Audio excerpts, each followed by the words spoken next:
In my last video, I talked about running AI models locally using a Mac Studio.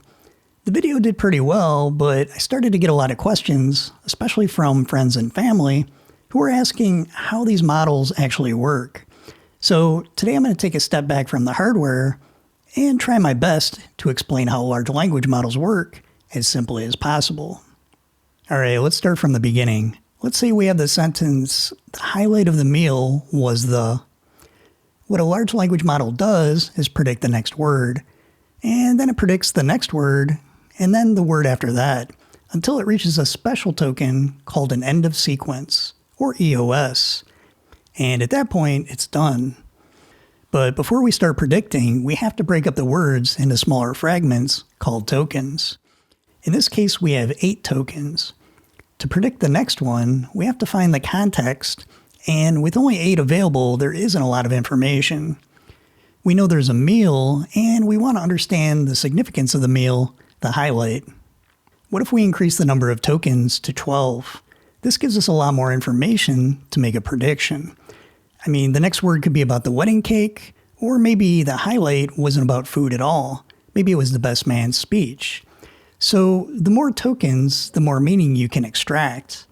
I mean, there are some diminishing returns, but for the most part, you'll be able to refine your prediction better with more tokens. Let's go back to our original 8 tokens, and we'll feed them into our first layer, called the embedding layer. I'm going to flip the tokens on their side, where the first token is at the top, and the last token is at the bottom. And then we'll get started.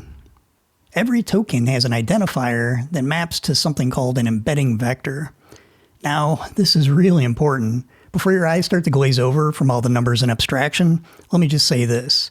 If you understand the embedding vector, you're almost halfway there to understanding how a large language model works. So try to hang in there, and once we get past this section, I think you'll be surprised how quickly we can connect the dots. The reason you need all these numbers is that the words can have many meanings and representations.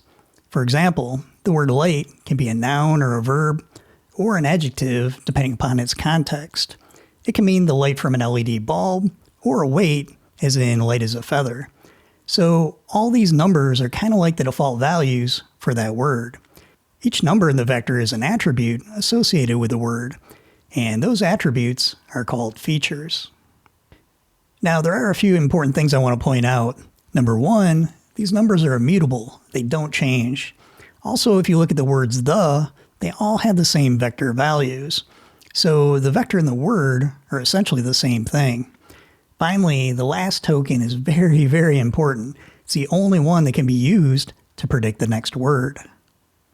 Now let's bring up the rest of the layers and start to connect the dots. On the left, we have all our tokens, which have been converted into embedding vectors. And the goal is to modify these features layer by layer, so that by the time we reach the end of the model, the last token has been transformed from the word the to something that looks more like the word pizza, or at least close to it.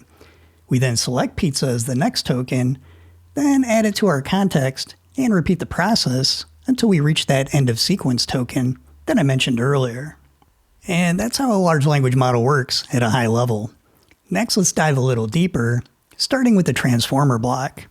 The block contains a few layers, but I want to focus on just 2, the self-attention layer and the feedforward network. Now, unfortunately, transformer blocks are kind of complicated, so I'm going to use an analogy to help us out. Instead of tokens containing words, let's pretend that we have 8 students who are working on a class project. The students will bring different skill sets to the team. So for example, you may have a mechanical engineer and an English major, and you might also have a few mathematicians in the group. They'll all be working in the library to finish this assignment, and at the end of the project, only the last student will be turning in a paper for the team. So it's very, very important that the last person pays attention to what's going on. The team came up with a process to work on the assignment, and it's a 2-phased approach. The first phase is a collaboration where the team will ask questions, and the second phase, the students will study alone in the library with a bunch of books. Let's start with the first phase. The conversation starts at the end of the table, and the first student poses a question. For example, the question might be, Hey, can anybody on the team help me with some math equations? Let's tie this back to some terminology. The self-attention layer has three components: Q for query, K for key, and V for value.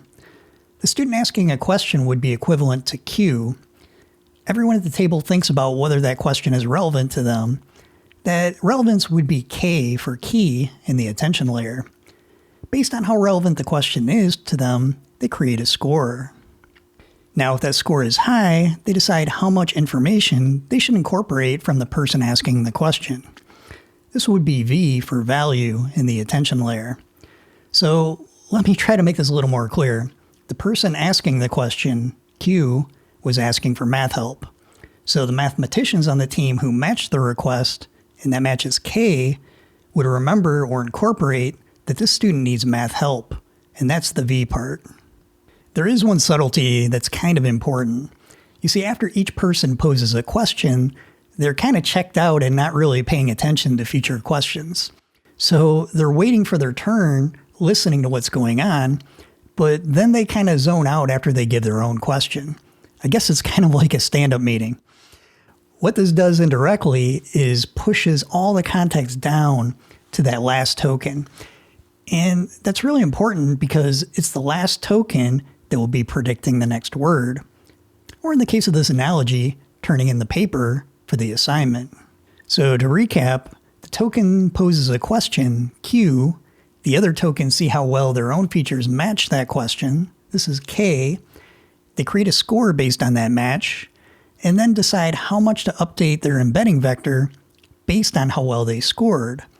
In terms of direction, tokens will only make updates based on the previous token's interactions and not future tokens, with the last token seeing everything. Now let's dive into the second phase. This is called the Feedforward Network, also sometimes called the multi-layer perceptron, or MLP. In our analogy, this is where each person will go off on their own. They'll roam around the library and grab some books, then lay them out on a table, and this is called an expansion, and it's kind of a work area to start learning. The students will then study intensely and update their knowledge related to the project.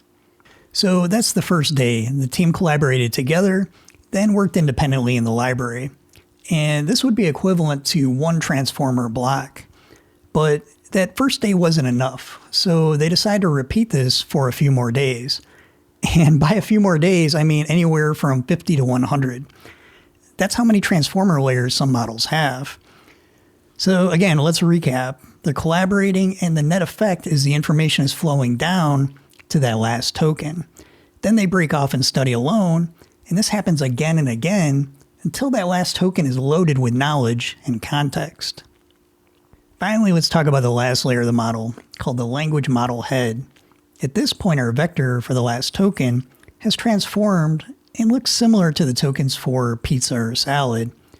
You can kind of think of this layer as being the opposite of the embedding layer. Instead of converting tokens into embedding vectors, it finds tokens that are suitable matches for our last token. There is a subtlety that I want to point out. See these output tokens? Instead of 8 like our input, the number could be thousands.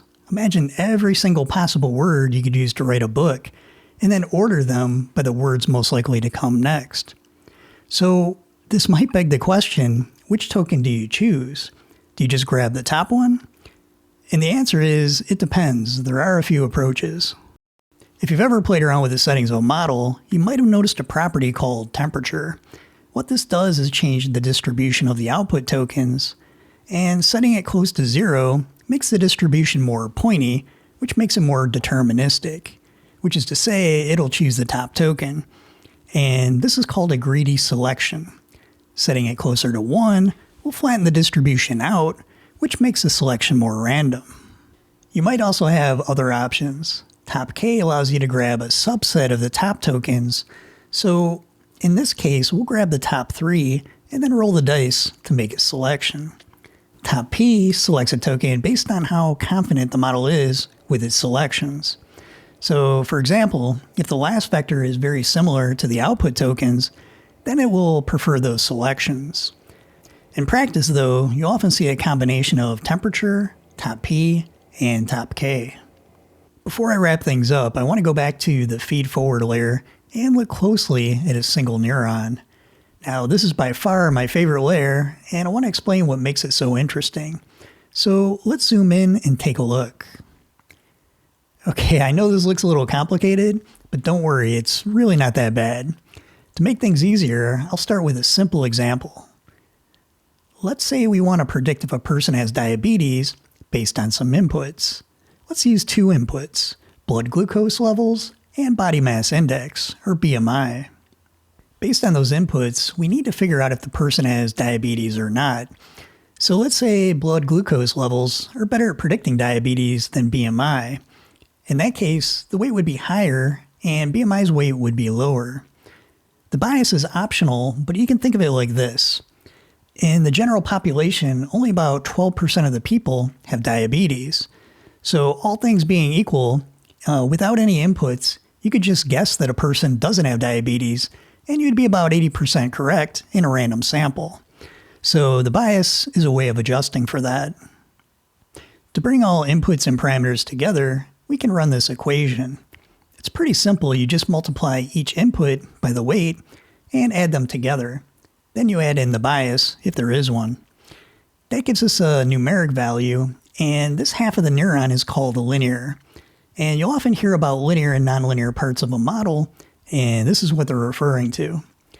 Also, if you look close, the equation looks similar to the classic y equals mx plus b equation for a line. So a numeric value is great and all, but it doesn't really answer our question. What we want to know is if the person has diabetes or not. And to help narrow things down, we need to add something else to the neuron called an activation function. This function transforms the neuron from being linear to nonlinear. In other words, instead of a continuous number, we just want to know if the person has diabetes or not. One of the simplest examples of an activation function is called a step function, which looks something like this. It's pretty simple. If the value is above, say, 1, then they have diabetes. And if it's less than 1, then they don't. These days, the activation function most often used is something called GALU. It's a similar idea, but it works better with gradient descent for training, and it has this little dip at the bottom to make the numbers work better. I hope that all made sense, but here's where things start to get really interesting, and why I love this layer so much. You see, if you have just a few neurons, they can be used to narrow things down, like salad versus pizza, or giving a diabetes diagnosis. But once you group together millions or billions of these neurons, something very strange starts to happen. Instead of concrete things, you get something like fragments of thought that are coming out. To help with this, I'm going to use an example from the art world to help visualize what I'm talking about. If you look closely at this sketch, what you see are lots of little dots and lines and things called hatching. And these are just tiny fragments with direction and intensity. But once you cluster these fragments together, you start to see the big picture. So what's coming out of these perceptrons is something opaque, and to me it's kind of amazing for a few reasons. Number one, the neurons in our brain kind of work this way, where you have clusters creating concrete ideas and thoughts. The second reason has to do with compression.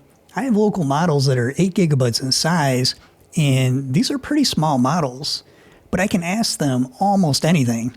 I can ask them how an MRI machine works. I can ask them how to make the magnets. I can ask them to write some code, or even why The Two Towers is the best movie in the Lord of the Rings. It's amazing that so much knowledge is compressed into just 8 gigabytes of what are essentially integers and floating point numbers. And it's these fragments in the perceptron layer that contribute to this. Okay, I think that's enough for today. In future videos, I'm planning to open these models up and run some experiments. Until then, thanks for stopping by, and I'll see you in the next video.